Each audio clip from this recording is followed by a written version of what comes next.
Okay, we are recording. Okay, well, it's actually Saturday, so I'm just gonna, happy Saturday, happy weekend, everyone.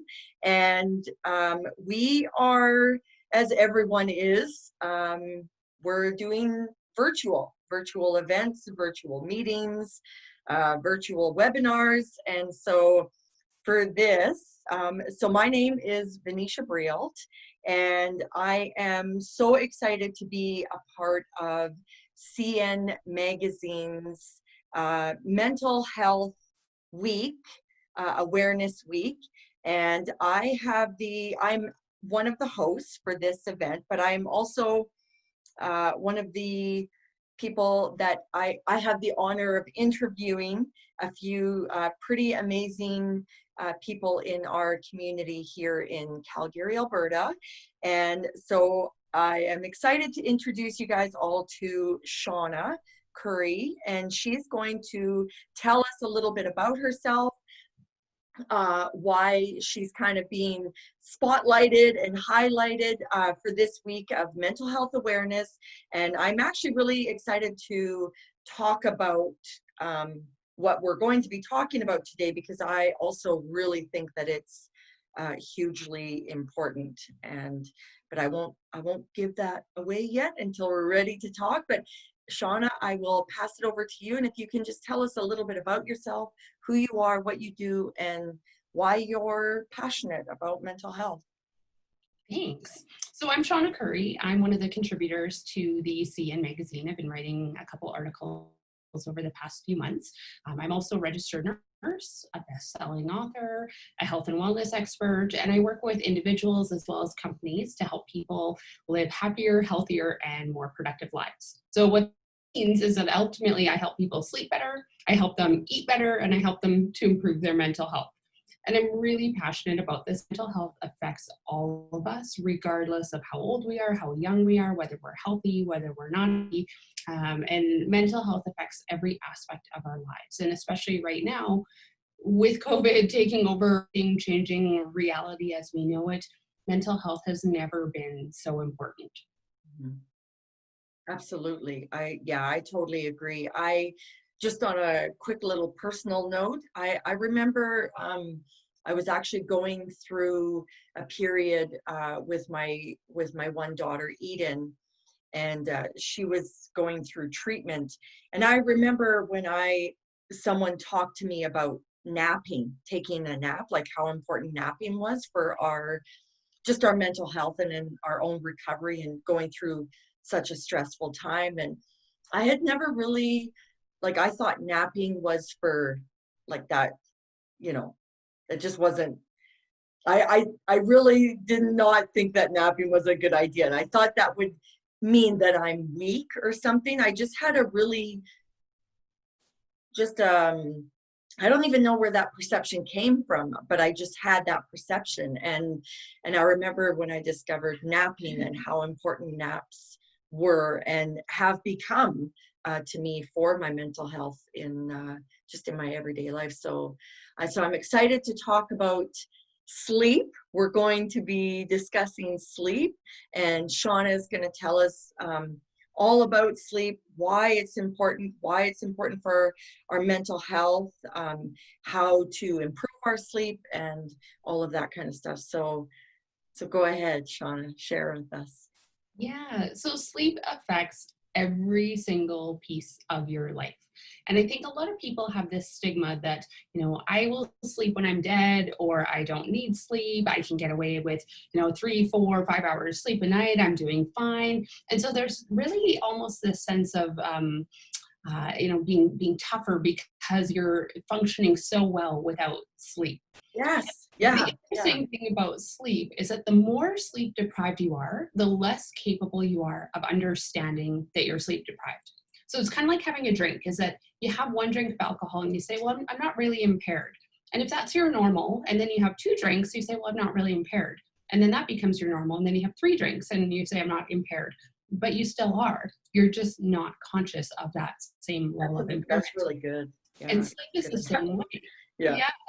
And so I joke about it. I call it a sleep deficitaholic, is like we're literally walking around with this huge sleep debt and we're not even aware of how much it's impacting our productivity, our quality of life, and specifically our mental health. Mhm. And so in a time right now, while COVID is causing so much stress in our lives, it's disrupting everything. It's disrupting our families and our jobs, our social activities, everything we do for fun. Sleep is one thing that we can control. And the best part is that it's free. It doesn't cost you anything to work on your sleep. And that's going to give you a far bigger return on investment to help you be happier and healthier and ultimately more productive in whatever it is that you want to do in your life. Mhm. Yeah. So can you tell us, like, obviously you work with people on this, so you have clients and things like that. Can you give us a couple of kind of like personal stories of just even almost kind of using that analogy that you used? That was awesome, actually, and that's so true. That just just feeling like it's normal, you feel like you think you're normal. It's almost like that denial. You don't know you're in denial because you're in denial. You know what I mean? Like, yeah, and It's I can problematic. relate. Yeah, like, and I can relate to that too, because, well, and I am in long-term recovery, so I could totally relate to the drinking analogy of that. But could you give us a couple of examples of clients that you've worked with where just that before and after, and what it did for their life? Yeah, I actually really like to start with sharing my own story because it compares to so many people's lives. And I think I come across as this, well-versed healthcare professional. I'm young, I'm healthy, and people have this image that I know everything and I've never had to struggle. And so what do you know about not sleeping? And so when I was younger, I had jaw surgery when I was 18, and my life or my health literally fell apart after that. I ended up with chronic sinus infections, with stomach upset. I was in and out of the hospital a couple times. They couldn't figure out what was wrong with my stomach. I had shingles, gout, staph infections, like things that young people shouldn't have. And as a result of that, my sleep ultimately fell apart. And so I always struggled with nightmares as a kid. I had a hard time falling asleep as a kid. And then after the surgery, it just fell apart even more, to the point that I was only sleeping 2 to 3 hours a night total, and not even all at one time. And so it got to the point that it was affecting my mental health so much that I went to the hospital for an urgent mental health visit because I thought that I had bipolar or schizophrenia, or that there was something majorly wrong with me. And when they Yeah. did the assessment, they said, Shawna, you're not actually struggling with any of those things. The problem is that you're not sleeping. And at the time, I thought I was killing life. Like, I was like, yes, like I am on top of the world. I'm invincible. I'm young. I'm healthy. I can do whatever I want. And I How old were you when that happened? Like, yeah. So I was 18 when I had the surgery. And so in my late teens, early 20s, when all of this was basically exploding. And so you should be in the prime of your life.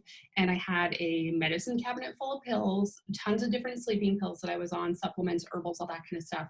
I had a calendar full of medical appointments, and I had a non-existent social life. And it was awful. And I was at the point that I felt that if I got hit by a bus and it ended my life, it wouldn't be such a bad thing. And that's a really dark and scary place to be when you should be in the prime of your life and doing really well.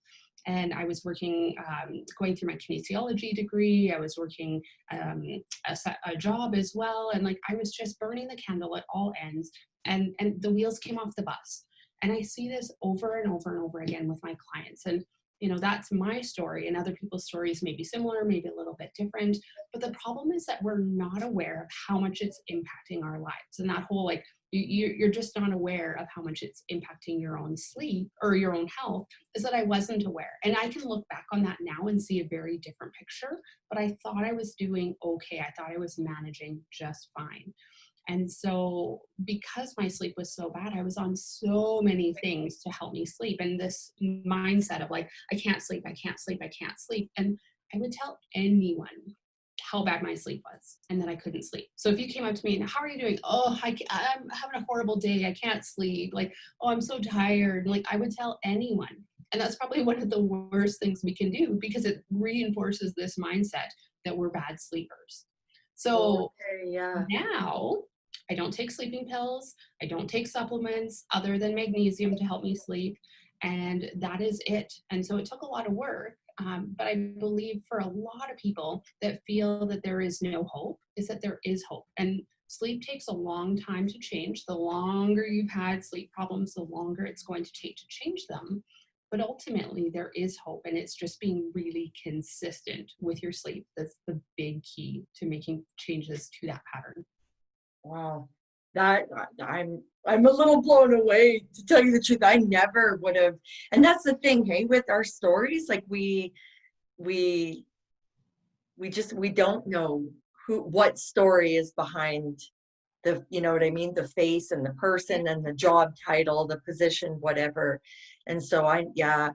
Okay, so can you tell us a little bit, like, what are say 3 or 4 things that you did to start to turn this around for yourself, like where you were at, and then now where you're at today? Like what are some of the things that you started to implement to change this for your life? Yeah. So I think for me, the big turning point was understanding how sleep works. So if I can, it sounds a little bit boring, and it's like, but once you get a really good understanding, then it's like, oh, I understand why my sleep wasn't working. So there's 2 main factors that affect our sleep. One is called sleep drive, and the other is called your circadian rhythm. So sleep drive or sleep pressure is that force that tells your body to say, hey, you're tired, it's time to go to bed. And so when you wake up in the morning, that sleep drive should be non-existent. You wake up, you should feel refreshed and feel good. As the day goes along, that's going to build up and up and up and up and up so that you feel more tired later on in the day. So we've got that sleep pressure, and we'll talk about how naps affect that later on. The other one is your circadian rhythm. And so that's the rhythm of waking and sleeping. So it should be a nice up and down 24-hour rhythm. It should be daylight, sun comes up, and then as the sun goes down, we get more tired, and it just repeats over and over again. So once we understand those 2 factors, then we can say, well, how do we have other things in our lives that impact those and basically mess them up? So the first one is daylight savings time, and that happens every year, 2 times a year, and then we're shifting an hour forward and we're shifting an hour back. But then on top of it, we live in a place where we don't get even sunlight through the whole year. So you live somewhere like Hawaii, the sun's going to come up and it's going to set pretty much the exact same time every day. So your body can get used to that. You're going to have a really consistent circadian rhythm because your body is saying, hey, sun comes up, light exposure tells your brain there's light, it's time to be awake. Now it's dark, it's time to go to sleep. And so you can create this natural rhythm. The further north you go, then you're going to get more sunlight in the summer, less sunlight in the winter, and that's going to mess up that rhythm.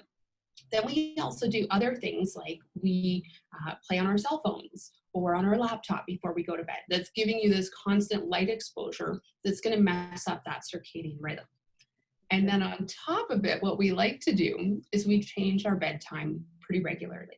So especially if you've got kids that are in activities that are, one night is an early night, one night's a late night, so you're going to hockey practice, and obviously with things are a little bit different right now, but that's going to change your sleep time, what time you need to go to sleep, what time you need to wake up. And then typically on weekends, you're going to stay up late on Friday night because you've been working hard all week and you deserve to go out and have some fun and hang out with friends. So you stay up a little bit later. Then you're a little bit more tired Saturday morning, and then you sleep in. And then, of course, it's Saturday night too. So we stay up a little bit later Saturday night, and then we sleep in on Sunday. And then we wonder why we can't fall asleep Sunday night. And when we wake up Monday morning for work, why we're so tired. So what we've just done is we've literally told our body that we just changed time zones. So instead of going to sleep on Calgary time, we changed it. So we're either going to bed on Toronto time or we're going to bed on Vancouver time. And so we're constantly flip-flopping our time zones back and forth. So Monday you're on one time zone, Friday you're on a different time zone, and your body just can't figure it out. So think of when you change those time zones, you're going to be more tired. And you're like, of course I'm tired, I changed time zones. But we don't think of it that way. So once we can, totally. Once we can understand that, hey, every single week I'm telling my body I'm changing time zones, then we can understand why we can't sleep. Oh, this is fascinating, actually. Yeah, it makes a lot of sense. It totally makes a lot of sense, but I never would have. Yeah, I've changed a lot of time zones. It's, Yeah. yeah, I wish I have actually traveled as much as I've changed time zones because of my sleep patterns. Wow. Mhm. Okay, Yeah. that's okay. So tell us a little bit then about, so just being cognizant then of this, being aware of that's actually what you're doing when you do that, and it's going to have an impact on your sleep, is basically what you're saying. Okay, so what about naps then? Yeah. So naps can be very useful, but we have to be really careful in when we do them and for how long we do them. So especially if you're someone who has a lot of trouble staying asleep, so you wake up a couple times through the night, naps may not be your best friend. Because what a nap is doing then is it's lowering that sleep drive or that sleep pressure. So as I said, during the day, my pressure should go up and up and up and up and up and up, and it should build. I go to sleep, and then it should come down really quickly. But what happens is if I'm going through my day and then all of a sudden I say, oh, I'm tired, I need to take a nap, it comes down, but it never gets to that high point up here where we take the pressure from here and drop it down. So instead of having this big, like, go to sleep now voice in your head, it's a little bit lower. So it's like, go to sleep if you want to. You could stay up too, doesn't matter. So you don't have that same drive to tell you to go to sleep. So I have a client right now that she'll be exhausted and she'll go to sleep at 5 o'clock to take a nap, but then she'll sleep for 1 or 2 hours at 5 o'clock Wow. and then wonder why she can't go to sleep at 10 or 11 o'clock at night when she's trying to go to sleep. And it's exactly that. We've lowered that pressure. So if you want to take a nap, the key is to take it earlier in the day so it has less impact on that pressure or that drive. And then we want to make sure that time frame is compressed. So you don't want to have a nap for 2 hours because it's going to mess up later on in the night. So 30 to 90 minutes at the absolute most, and I would say err on the shorter end of a nap, is going to help. And so when you're trying to consolidate your sleep and make sure you're asleep for a longer period of time, at the end of the day, shortening and tightening up this nap can be very helpful. Now, if you're really struggling with fatigue, naps can be great. It's just making sure that you're timing them right. So I would say have the nap ending by no later than 3 o'clock. If you can do it even earlier, so like take a little snooze on your lunch break, 20, 30 minutes, that's going to take that pressure off and it's going to help you to sleep better at nighttime. Wow. Okay. Yeah, I had always heard that the kind of like the ideal nap time was like 20 to 30 minutes, Mm-hmm. and like set your alarm and stuff like that. And Yes. so yeah. So what would be the ideal, you mentioned like for if you are going to take a nap, what would be that ideal, like, so between say lunchtime like 12 and like 3 or 4, or what do you what Yeah, would you recommend? ultimately, it's going to depend on the person's schedule. And so, if you're kind of Okay. in that typical 9 to 5 lunch break, seems to be the best, most logical break. I'm a huge fan for having a nap earlier in the day. So, if you can have a nap, say 11:30, just to take that pressure off and then tide you over till bedtime, that would be fabulous. It doesn't work for Mm, yeah. with some of my clients, I'll say nap at 1 o'clock, but try to nap before you're so exhausted that you feel like you need to sleep for 2 hours. If you sleep a little bit earlier than that, it's going to take that pressure off so you don't have such a strong drive to go to sleep. Okay. Okay. So what's another tool? So understanding the whole time zone thing and how all of that works. Um, uh, what's another tool that you use when you're working with your clients to help them sleep?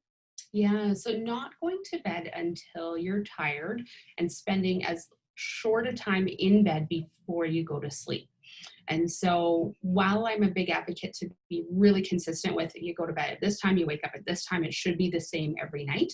If this is my bedtime and I am wide awake and I know that if I go to bed right now, I'm going to lie awake for hours, it's not the right time to go to bed. We don't want to adjust the wake time too much, but ultimately we'll just shorten sleep a little bit. Because what I see quite commonly is people will go to bed an hour or two before they really want to go to sleep, and they're playing on their phones, they're working on their computer, they're watching TV, watching the news, doing things that are stimulating them while they're in bed.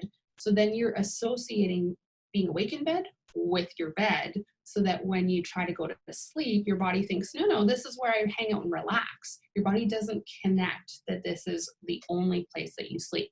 So you may have heard the little story to say we only use our bed for sleep and for sex. And that's true, because we don't want to associate our bed for anything else.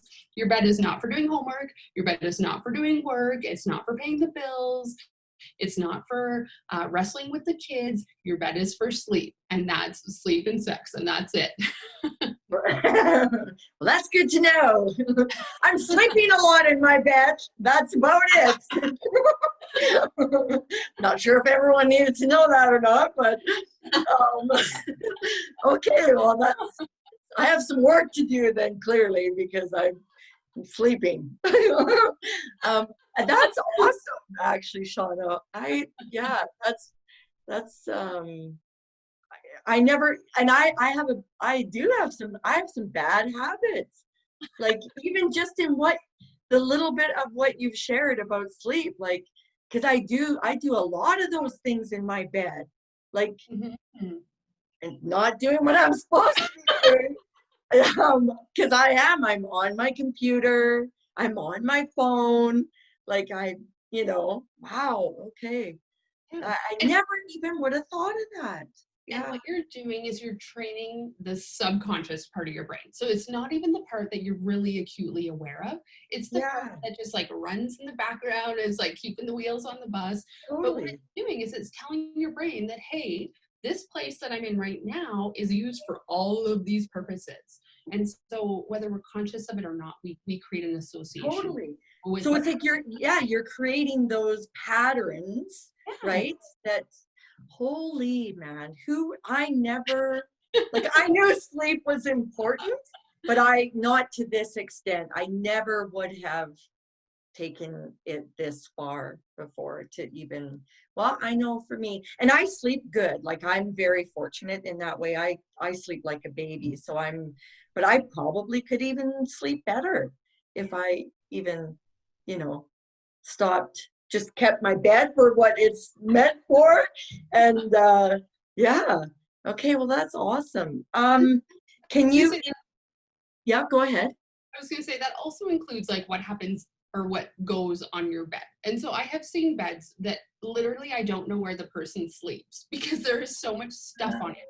So there are books and there are like files and papers. And then sometimes it's like there are partners in the bed, there are dogs in the bed, there are kids in the bed. And obviously the partner is going to stay in the bed. We're not saying kick your partner out of your bed. But if it's to the point that there are so many bodies and beings in that bed that you can't sleep, you either need to find another bed to sleep in, or you need to kick out your furry friends. Because if they're like stirring and tossing and turning in the night and they're up and they're keeping you up, I am a dog lover, so don't think this is like an anti-dog rant here. But if your dog or your cat is keeping you up at night, they can't be in your bedroom, because what's more important than loving your animal is loving yourself and loving your health. And your sleep will have a bigger impact on anything else. So that animal needs to have a separate space to sleep. So whether that's beside your bed or in another room, something that helps you get a solid night's sleep. Holy, that's awesome. Okay. So, in closing, can you please tell everyone, and I'm sure we'll probably have this somewhere in like the show notes or something. I'm sure Krista and I will figure out all of that kind of stuff. But can you tell everyone that's listening and taking this information, and how can we get a hold of you? How can we reach out to you if we're wanting help with our sleep or just any of the other services that you offer? How do we get a hold of Shawna? Yeah, so you can find me at healthredesigned.com, or you can email me at Shawna, SHAWNA, at healthredesign.com. I've got a best-selling book out. You can either buy it at Amazon, or I always encourage people to buy it from their local bookstore to support local. It's called Healthy by Choice, Your Blueprint for Vital Living. And I'm on Twitter and Instagram at Health Redesigned. Oh, that's awesome. Okay, we'll make sure to have those links available and stuff like that so people can reach out to you. And I learned a lot. So I'm sure that I know sleep is really important, and I know that a lot of people's sleep is impacted, and especially during this time right now too, that we're, dealing with this pandemic and just the stress of all of that. And mental health is on the rise, and I would imagine sleep deprivation and just really disturbed sleep as well. So this has been incredibly insightful. Shawna, thank you. And thank you for just being a part of this week with CN Magazine and Krista Malden, and just reaching our community and just helping people to make healthier choices. And sleep is one of those. And so I just want to thank you very much for being a part of this today. Well, it's my pleasure. I was happy to be here. This was a ton of fun. Yeah, it was awesome. Okay, well, thank you. And we'll probably see you again soon. Sounds great. Take care. Okay, you too. Bye.